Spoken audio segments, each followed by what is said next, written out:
again. We are now going to start with our conversation with Mellody. And I want to take a minute here and introduce you to her. Mellody Hobson is the co-CEO and president of Ariel Investments. She's also the vice chair of Starbucks.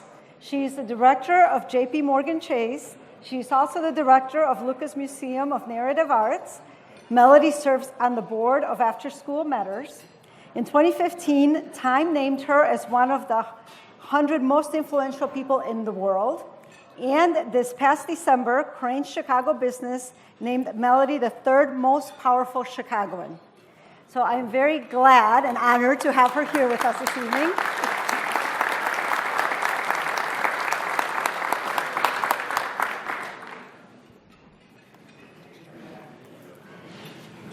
Mellody, I know that you're very passionate about financial literacy, and I would like to start a conversation with that topic this evening. You know, in our audience, we have college students, we have some young professionals, we have CFOs and other executives.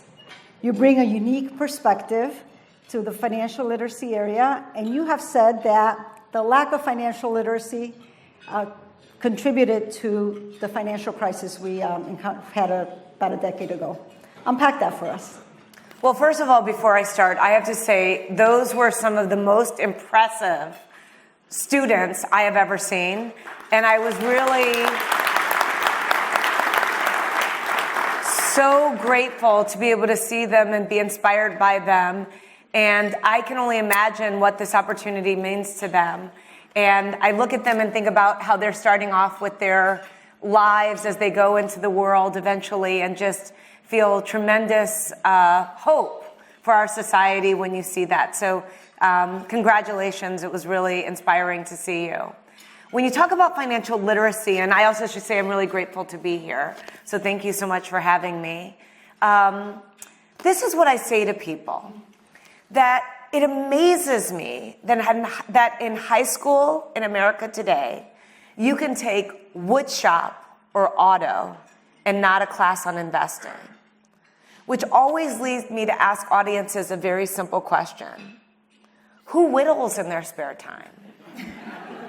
Who cleans their own carburetor? Very true. I had to learn how to do woodworking. Right. At the technical high But school you probably didn't have a class on investing. Absolutely not. And when you think of the profound nature of what we need to know when we get our first job, when we start picking options for our 401k plan, when we think about saving for our children's education, saving for our retirement, how to withdraw money from our retirement. These things are profound in their effect, not only on us as individuals, but our families, as well as our society. Because to the extent we don't save or invest appropriately, we become potentially a burden on society. And the reason that I said the financial crisis in many ways was accelerated by our financial illiteracy, and I don't mean that as a negative or a knock, because it's not for lack of trying, it's for lack of information and education that is out there for the typical American. I think it led us to not be able to distinguish some products that were not appropriate for us, that should not have been sold to us. So I'm not saying placing any blame on the individual. I'm just saying we were never taught.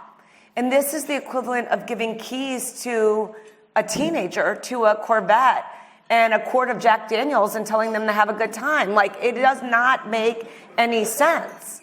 And so when you look at this, some of the roots of the financial crisis, there's a lot of, and I don't believe in blame. There's blame to go around. But I do believe that to the extent that we had the opportunity as a society to have a financial education at a very young age, I think it would have made a big difference. Right. Because perhaps some folks, a lot of it stemmed from that mortgage crisis. And a lot of folks perhaps were not quite aware, or like you said, have the financial literacy level to understand. No, certainly those products should not have been sold. Mortgages with no paperwork, no money down. I kept calling them extreme mortgages. And so, that was not appropriate. But at the same time, if we could be more discerning, there was, when you do a mortgage, we've all had that experience. You're signing. most people are not reading all of that fine print. And that fine print, as we know, the devil is in the details. But even at the big picture level of getting a mortgage with no money down, delaying your interest payments for years, having these big catch-up moments, all of that, suggests that the chickens do come home to roost. And perhaps if we had known all of the implications of signing our name all of those times as a society, it would have made a difference. And your passion stems also from having experienced financial insecurity as a young person growing up. Right. People always ask me why I work in the investment business, and I told them there's no accident to me working in the investment business because when I was a child, I was desperate to understand money. Desperate. And the reason I felt that way, I was the youngest of 6 kids, but I can't beat her because she's from 9, which is like a million. 6 felt like a million. I was the youngest of 6, and in my family, I was really, really young. My mother was a single mom, so my siblings were a couple decades older than me. I have a niece that's 2 years older than me, just to give you that interesting perspective. And when I was growing up, my mom worked super hard to make ends meet. She was an entrepreneur, but oftentimes it just didn't work. And so we would have our lights disconnected or our phone turned off. We were evicted many times. Our car would be repossessed. I remember my mom borrowing gas from the gas station to get me to school. And as a result of that, I felt a tremendous amount of financial insecurity, tremendous. And I was very forward-looking, however, at that time. And I really thought about being big, almost like that movie, that line, I want to be big. I thought when I'm older, this is going to go better for me because I'm going to understand how all this works. And there's a very important nuance to this story. And I was giving a speech somewhere and someone pointed it out to the audience, and I'd never made it crystal clear. I've always said I was desperate to understand money. I didn't say desperate to make a lot of money. I felt if I understood it, then I would be fine. And so I found my way to Ariel when I was 19 years old as a summer intern. I believe in being an intern. I was a summer intern at Ariel. I came back. I went the next year to work at T. Rowe Price as the first undergraduate intern they'd ever hired. And then I joined Ariel again after I graduated from Princeton. And I've had one job since I graduated from college in 1991. And they say the average American has 11 jobs in their lifetime. Now, again, that's also not crazy. Because when you think about my desperation for security, you marry that with my desperation to understand money, you could see how being very, very secure in a place would be very important to me, and that moving around would not be something that would feel right to me. Right. And you mentioned the need to understand money, maybe not necessarily, the desire to accumulate it, but there's also part of financial literacy is understanding wealth. And wealth may always be financial, but not always. And culturally, sometimes our background, we have a lack of understanding of what wealth really means. It's interesting you say that because I've been thinking a lot about that lately. I've been hearing about wealth initiatives. And my belief, this is just my truth, as we say at Ariel with a small t, not a capital T. My truth is that I think the idea of wealth is off-putting to certain communities because we cannot visualize it or understand it. And so that's why I say money and not wealth. Obviously, the end goal is to create wealth.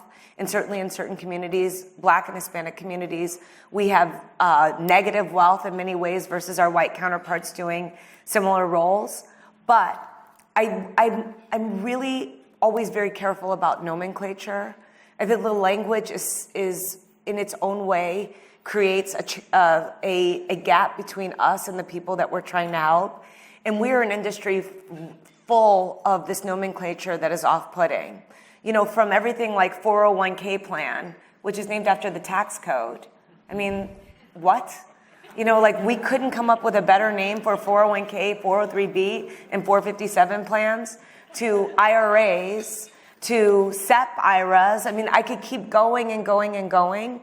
And it reminds me of if you were going to a doctor and, if I have a 6-year-old, if the doctor told me, my child, whose name is Everest broke her tibia in 2 places, the first thing, if you didn't know what that was, you would say, what is that? If it was your child's health that was at stake. The problem is in the financial services industry, because again, going back to the conversation that we don't learn about investing in school, we are embarrassed by the fact that we don't know. And so when we get confronted with the nomenclature, we don't ask for the clarification because we think it makes us look stupid. And so it only compounds the problems that exist for us understanding how to ultimately build wealth and how to ultimately understand money. And I would say that that lack of willing to say, I don't understand this, keeps us from asking questions not just about our 401k, but about our mortgages and any number of things, because it's 1,000 pages. We don't want to read it and we don't really understand. But, what can, some of the folks in this room, like in the roles as CFOs and C-suite folks, how do we move the needle forward in improving that financial literacy? Well, first and foremost, you start at home. Warren Buffett says you should be able to explain an investment to a 6-year-old. And so I think everyone in this room can raise financially literate kids. And certainly by the very nature of what you do as finance executives, I think you are more prepared to be able to have those conversations than most people. But you don't stop at your own kids. We all have nieces, nephews, godchildren, neighbors, where we can be evangelists. I mean, that's my word on this topic. And then we could demand the schools where our children and nieces and nephew and grandchildren, et cetera, where they attend school, that there's some conversation or some discussion about money and investing. And really understanding some very simple basics are life-changing. Again, quoting Buffett, he talks about compounding being the 8th wonder of the world. If you understand compounding, you understand a lot about how money works for and against you. You understand why a 20% interest rate on a credit card is a really bad idea, and you understand how making 12% a year in small cap stocks or 10% a year in large cap stocks is a great thing over time. And so just those kind of simple concepts, of course, I'd love young people to know about small cap and mid cap and large cap and market capitalization and all of those things. But some of the most basic concepts are life-changing. So one, you start at home, and then you push the places where you have influence to create opportunities for young people to be able to learn. And you might be the person who goes in and teaches that class one day and say, I'm going to teach you about just a basic on the stock market and investing, just to anchor you in some of this discussion. So when you're in the car and you hear what the Dow Jones did today, which was obviously a bloodbath, you have some context of what the Dow Jones is, that it's 30 stocks, or the S&P is 500, or what the NASDAQ is, et cetera. We're talking about basics that most people don't know. The other thing about starting with young people, it gives parents permission to learn. I call young people the gateway drug for parents when it comes to financial literacy, because they tend not to be comfortable asking these questions, but if they think their child is learning, they will learn with them. And so it's a really great way to create an opportunity for learnings and for a ripple effect, especially in a school. To the extent that child comes home with homework, it could actually influence the parent's desire to learn and understand. The last thing uniquely that CFOs can do, which I think is gold, and we've been pushing a lot of CFOs and companies to think about this, is to look at your 401k plan by race and gender. You can cut your own EEOC data with your 401k plan and how it's invested, and will reveal pockets of weakness for individuals. And those pockets of weakness definitely exist around women, and they exist around people of color.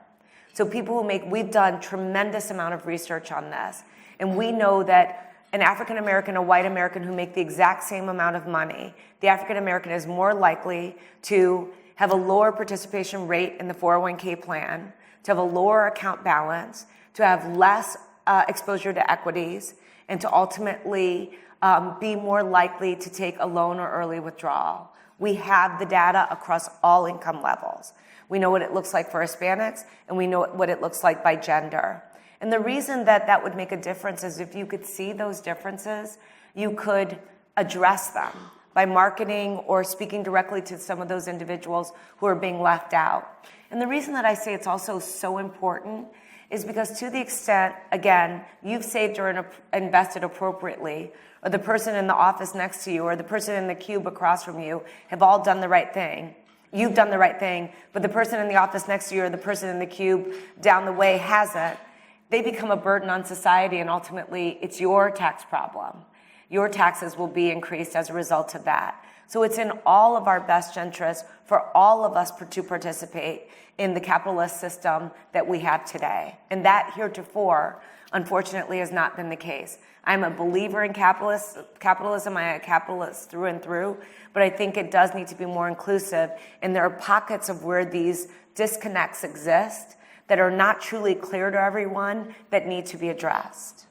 I really like that, and I think it's very true. Having served in a role like that before, you understand there's cultural and all sorts of different reasons why folks of Latino or his black backgrounds maybe don't participate, but it's a great opportunity to bring that financial literacy even into the workplace. And of course, thank you for your very practical advice on it can begin at home.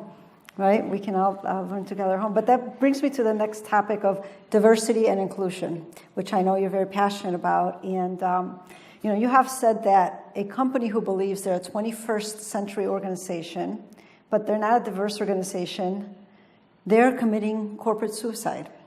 And you have served and currently serve on some iconic companies like Starbucks and DreamWorks. As a woman of color, you bring a perspective that may otherwise be sorely lacking in those boardrooms. Share with us how in that role you move the idea of diversity and inclusion from it just being a very lofty goal, something that we all want, to actually move it into action. So first of all, some of you may know that I married Yoda's dad. That's one of my favorite lines. And Yoda famously said, "Do or do not, there is no try." And I start there because the only area I've ever seen in corporate America where people are content to try is around diversity. Everything else we measure. Everything else, you either succeed or fail, and there is no explaining. You either hit the number as it related to earnings or you didn't. You either hit your margin target or you didn't. And in those two examples, you had a target, right? But for whatever reason in this issue of diversity, people talk about the fact that they're, quote, working on it. And it reminds me of when I was a student. Now, I know this is not true for the young people on our stage who have new math. But when I was a student, when you did your problem set, if you showed your work but got the wrong answer, you could get partial credit. We all remember this.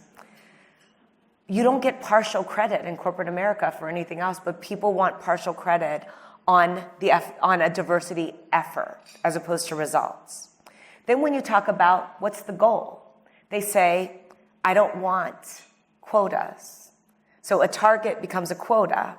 And one of the lines that I love so much is, math has no opinion. If you don't hit, and we know this based upon the businesses that we're in, the careers that we have, there's no opinion there. So if you have no target and you're working on something, we're in no man's land. So how do we address this? One of the things that I believe in is, first and foremost, you have to set a goal. You have to set a goal. What does it mean to want more diversity in your organization or to be more inclusive? Secondly, you get what you incent. We all know this. Whatever your incentives are, ultimately drive the performance that you seek. And when you talk to CEOs, and I've said this many times, I'll start by saying, how many of you want a more diverse and inclusive organization? Everyone always raises their hands. I say, how many of you have diversity goals tied to your compensation? No one. And then I'll say, earnings goals tied to your profitability goals tied to compensation, sales goals tied to growth, product launch tied to, and everyone, you have hands, flying all over the place. So to me, and I say this without hopefully sounding antagonistic, because I always believe in the glass is half full, not empty. To me, these aren't real statements. They just aren't. It's empty talk, an empty conversation. And the only way we actually move forward is to, like we do with everything else, hold ourselves accountable. And so I know you have a story of when you were watching a movie trailer, or rather the movie itself at DreamWorks, and I think it was Megaminds. And in the boardroom, you made a very clear observation: the movie was lacking diversity, and you spoke to Jeff about it. You spoke about it in the boardroom, and I was really encouraged by his response. Yeah. So that's a great story. I used to be chairman of the board of DreamWorks Animation. Our business was sold to Comcast a few years ago. And it was an amazing experience because we went to board meetings and watched movies. Pretty great, right? My business partner was on the board of Exelon, the public utility. He's like, you're watching a movie and I'm working on utilities. I'm like, I'm smarter than you. Picked a better board. No, we all need our lights to go on. So we were watching a film that we had just finished that was called Megaminds. And we're all in this screening room. And Jeffrey Katzenberg knows that I tell this story. And it's actually ultimately a great story about what speaking your truth can mean, and when you're working with people who have real intention, what it can turn into. So we finished the film, and I'm looking at everyone, and I'm thinking, this is odd. So I raise my hand, and I always believe you ask questions. You don't just go in with heat. So I said, Jeffrey, just curious, what city is that? Because it was taking place in a city. And he's like, well, we don't name the city, but it's just think of it, it's like Gotham. And to me, Gotham is New York, right? So I said, oh, that's interesting. And he sees me, and I'm like, and I don't know if you noticed, but Gotham doesn't have any black people.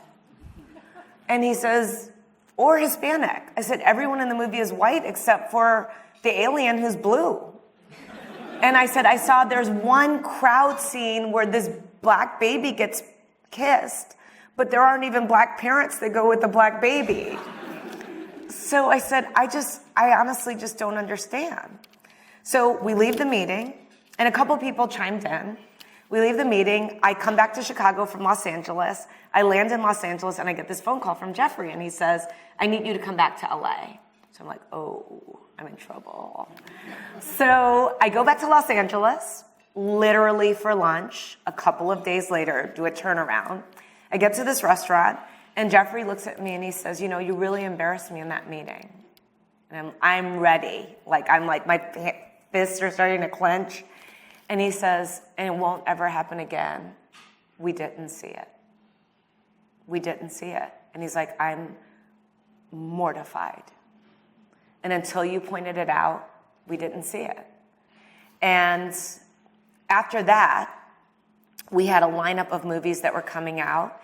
And he was very intentional. We did a movie which was directed by a black director. It was the biggest animated movie directed by an African-American director.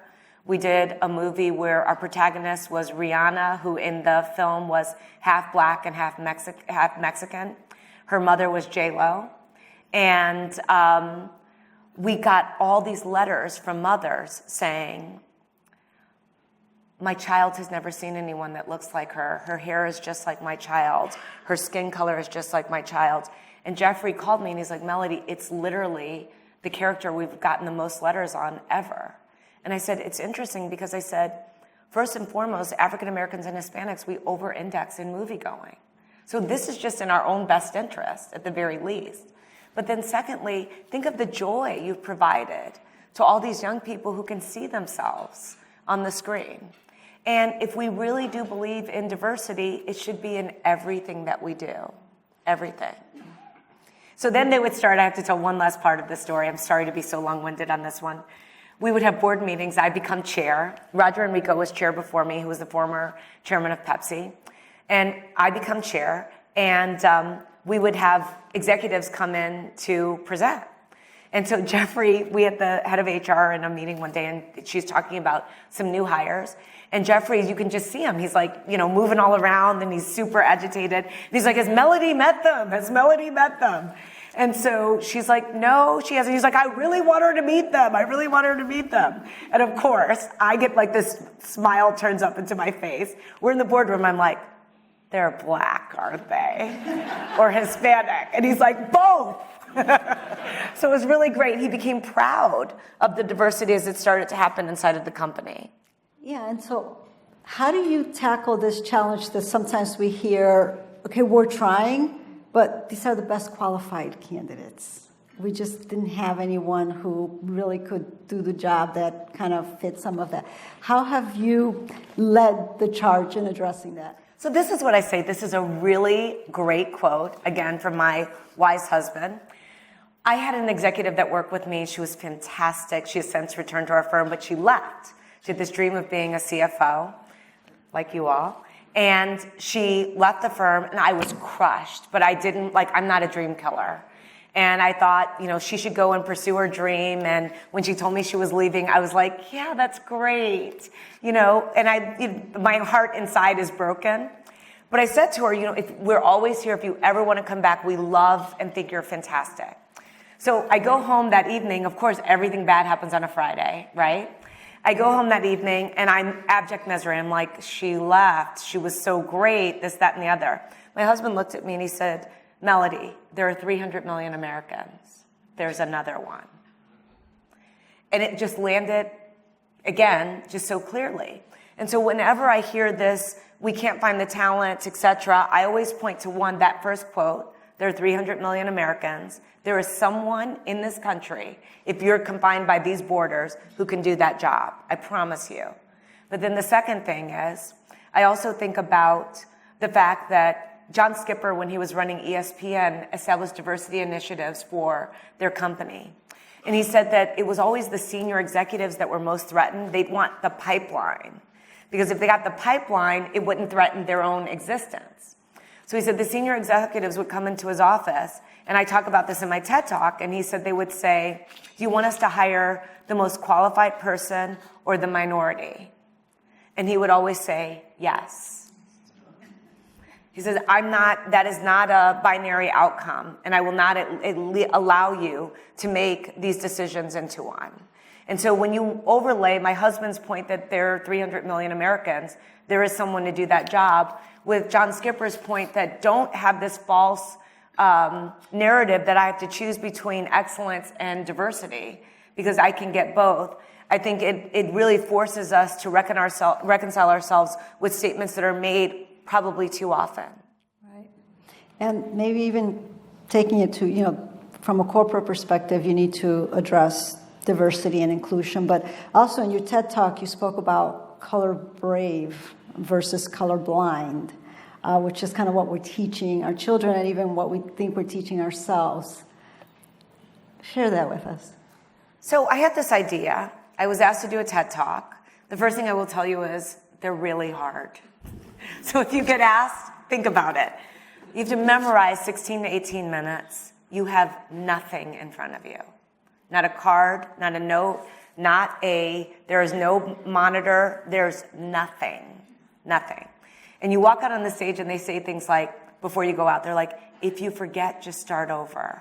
I'm like, that doesn't help you as you're walking out on stage, right? So I decided to do this TED Talk on race. They told me my subject matter was passion. And I wrote 2 TED Talks, one on financial literacy and one on race, because those were 2 things that I care a lot about and felt uniquely qualified to speak about. And I ultimately did the race one because this was my experience. My experience was I work in an industry that was not very diverse, where I, in many ways, am a unicorn. There are just not a lot of people like me. From being chairman of the board of our Ariel mutual funds to when I was chairman of the board of DreamWorks, there were in total 2 black women that were chairman of public company boards, myself and Ursula Burns, who was the chairman of Xerox. Total. All public companies. That can feel a bit discouraging. And when I would talk to people about issues related to diversity and inclusion, they would always tell me that they were colorblind. And I started to realize that that was actually a bad thing. So I said, you are colorblind and you are not noticing everyone around you is white. So I'm going to invite you to start seeing color. Because if you start seeing color, you would notice that it was missing. And so instead of being colorblind, I'm going to ask you to be color brave. to be brave in your acknowledgement of the diversity and the color that it is or is not around you. And so I reject this notion, especially of teaching children to be colorblind. And my own child is 6 years old who's mixed race, and I always tell her she's black. And my husband says, well, you know, she's mixed race. And I said, but the rules are that you all set. A drop of black makes you black. And when she is seen by the rest of the world, they will see her as black. Now, some people think when she was baby, she was white with a tan, but now she's black. And it is not to deny the fact that she is half white, but it is to really prepare her for the society that we live in and what you confront when you're a person of color and a woman of color. And so I really, in that TED Talk, hope to push people to really reconcile themselves with these statements that are certainly well-meaning. I'm not calling anyone a racist or anything like that, but I'm just asking people to challenge some assumptions that they make about their own inclusive thinking and maybe turn it on its ear and see, as a result of that, would they be willing to, because I believe not just in admiring the problem, but to give action items. Would they be willing to invite people in their lives who don't look like them, who don't think like them, and who don't come from where they come from? And you can do that in a super simple way and make a simple promise to yourself every single month. I'm having lunch with a different person, different religion, different race, different country, whatever it might be, so that I can expand my horizons when it comes to tolerance and inclusion.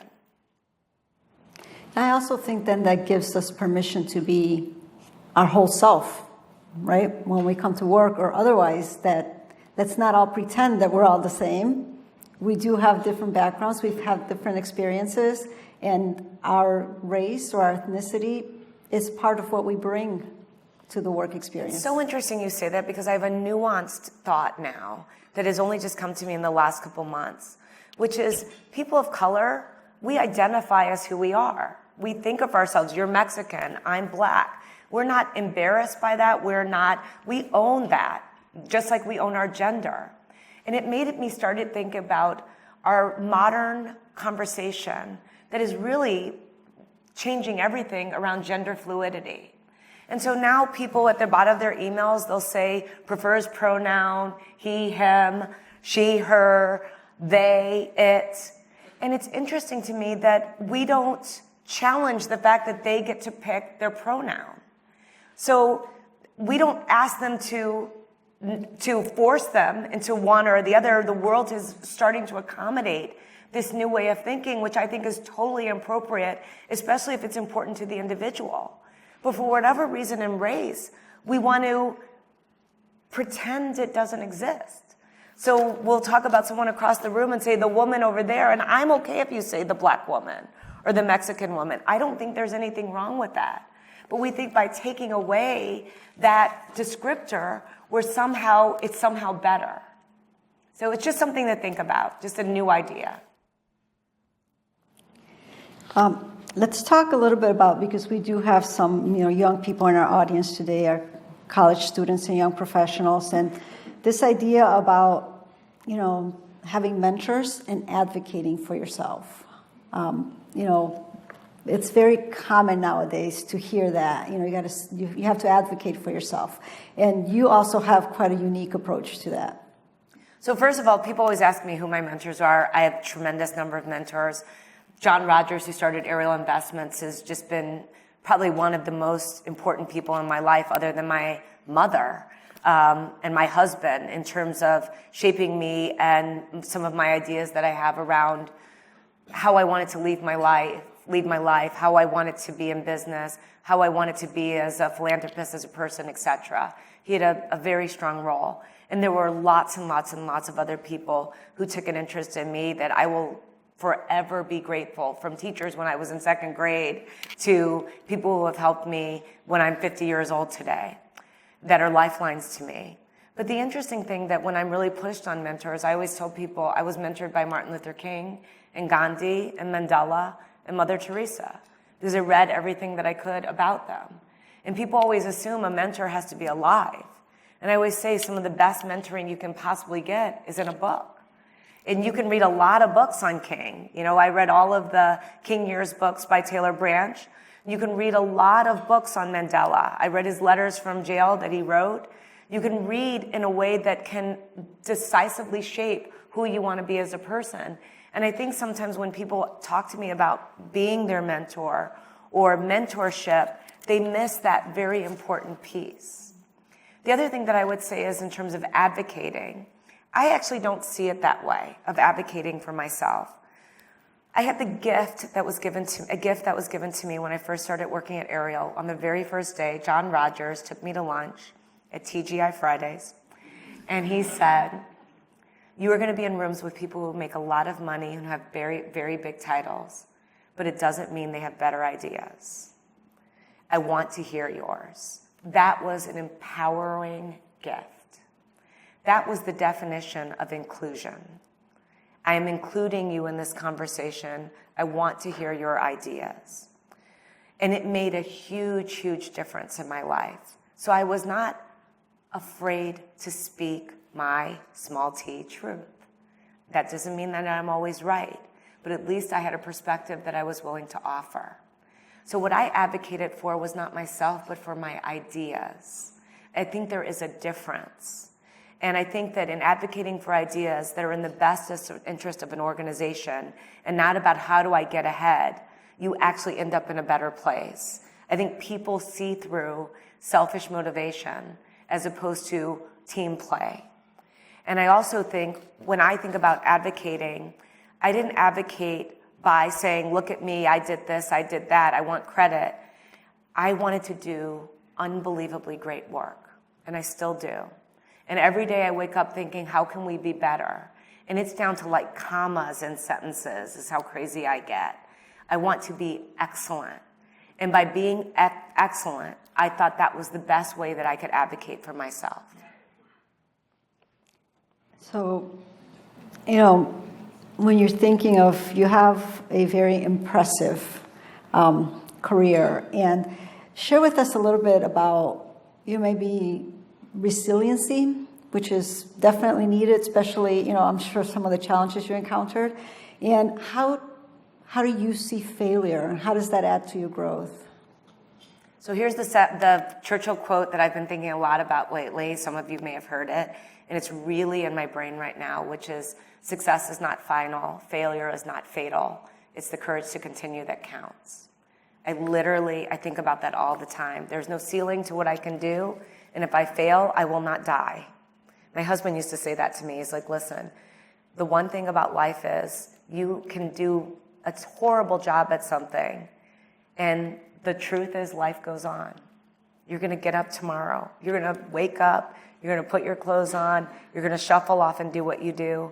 And you may feel badly about what occurred, but you'll still be alive. And that's why that failure is not fatal, I think, is super important, because it anchors me in the reality of everything is not going to work. And it doesn't mean it destroys me as a person or destroys the possibilities that are still ahead. And so when I think about some of the most daunting times, there's no question at Ariel, we're battle tested. We're grizzled veterans. I've done this for 28 years of my life. Today, when the market goes down almost 1,200 points, I promise you, we don't even flinch. Been to this movie over and over and over again. Have read all of the history. Have seen the math and believe over the long term, America wins. And so because of that, we can be very, very centered and anchored and calm in times of great turmoil. That is one of the benefits of being long-term patient investors who have a turtle as a logo. And it also means that when I feel my most anxiety, I can reorient myself. And the anxiety that I now feel is not about a stock market collapse or about making a mistake. The anxiety that I usually get is if I'm not prepared, I didn't do the work. That's when I'm at my worst. And the anxiety that I will feel that I have to really work on myself is when I think as a firm we could be better. And I can't get myself out of that mode yet, even though I'm working on it. Most everything else, when things don't go well, I ask our team to be accountable. The only thing that will upset me is if you don't take accountability for what happened. And if there's a lot of this, I kind of go crazy. But at the end of the day, for me, I think that just remembering the Churchill quote, success is not final, failure is not fatal, it is the courage that continues to continue that counts. It's all to me about a very simple concept that I say to my daughter on a regular basis, which is be brave. If you can be brave, which is not the absence of fear, you can accomplish so much. And most of us do not get to live the lives that we want or dream the dreams that we want because of fear. So if we can let go of the fear, which is what I tell myself all the time, which is my husband saying, life goes on, you will wake up tomorrow, it takes away a lot of the anguish. Mm-hmm. And I have to ask, because you are married to Yoda's dad, I think that, Star Wars and the whole Jedi, it's kind of embedded into our culture. What do you take away from the whole Jedi learnings and philosophy?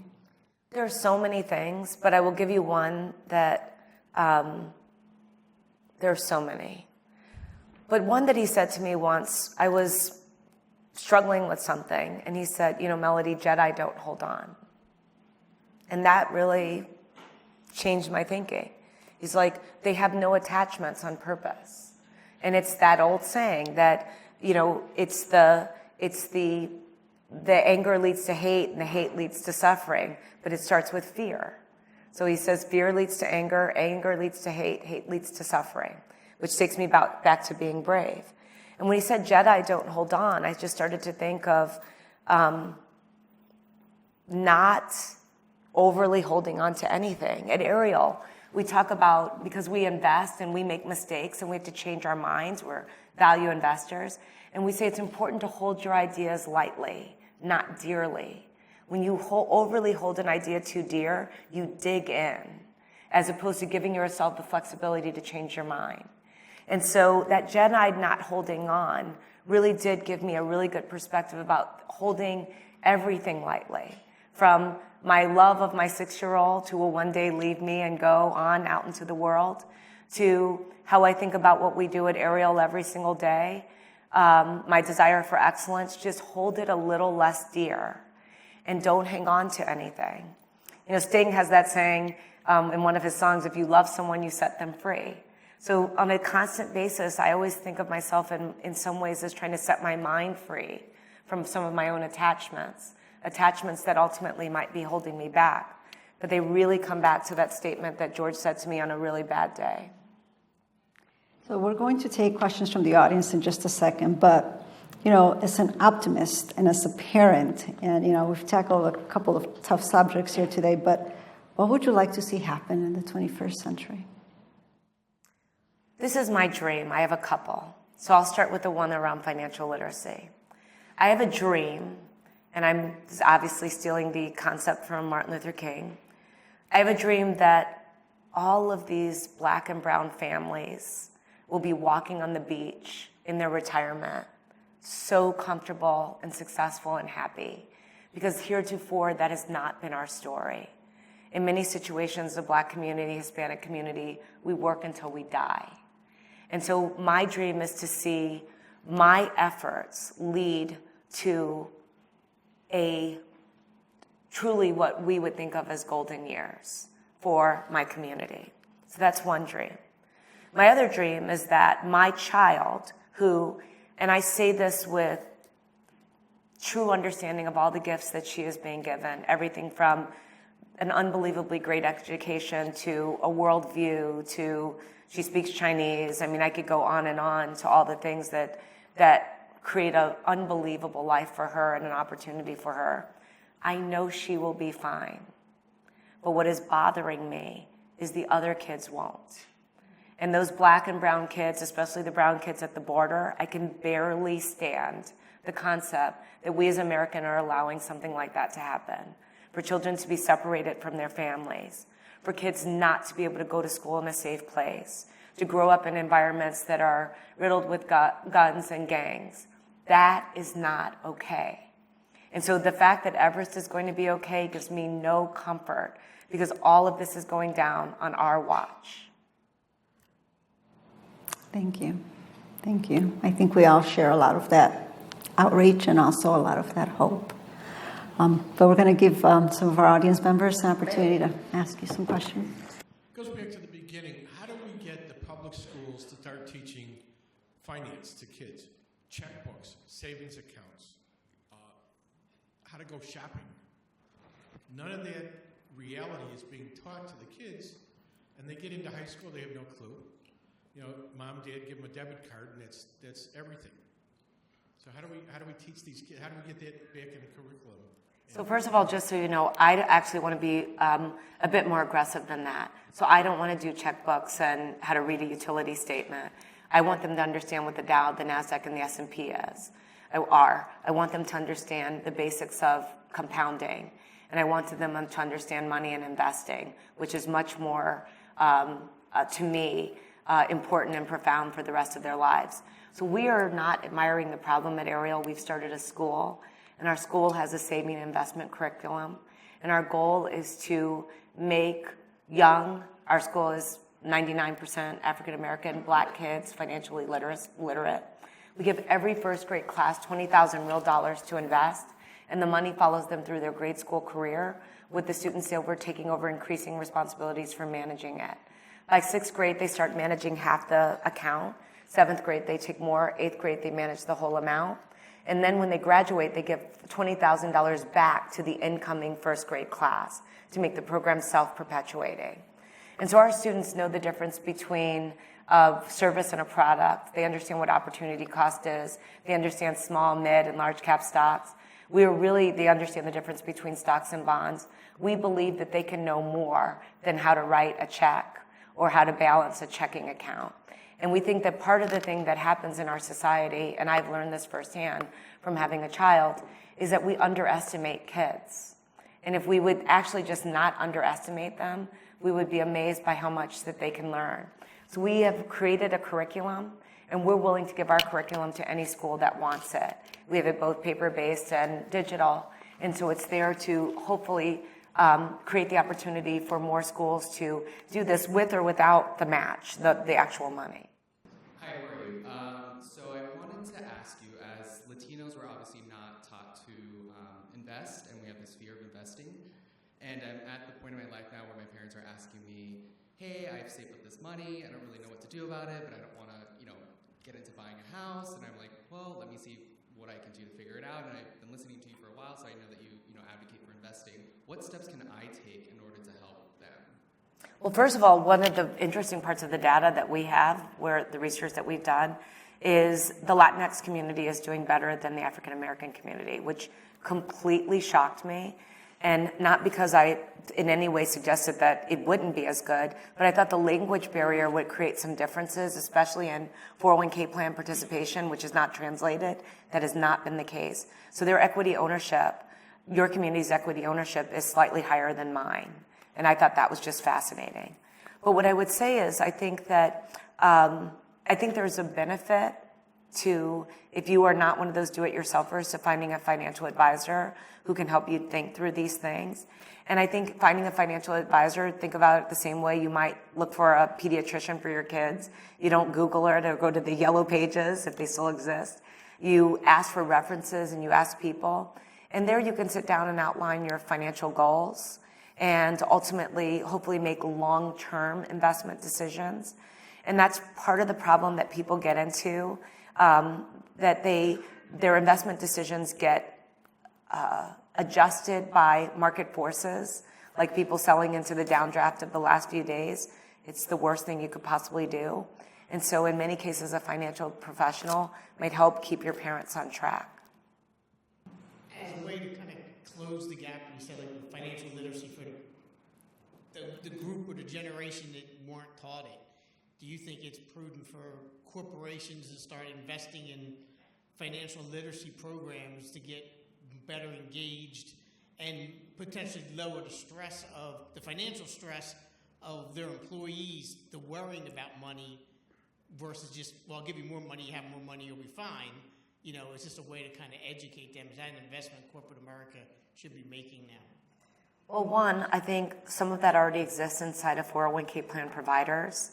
I think that we can ask them to do more, and some certainly have really stepped up in terms of the financial education that they provide to plan participants, particularly online. So I've seen really good work there.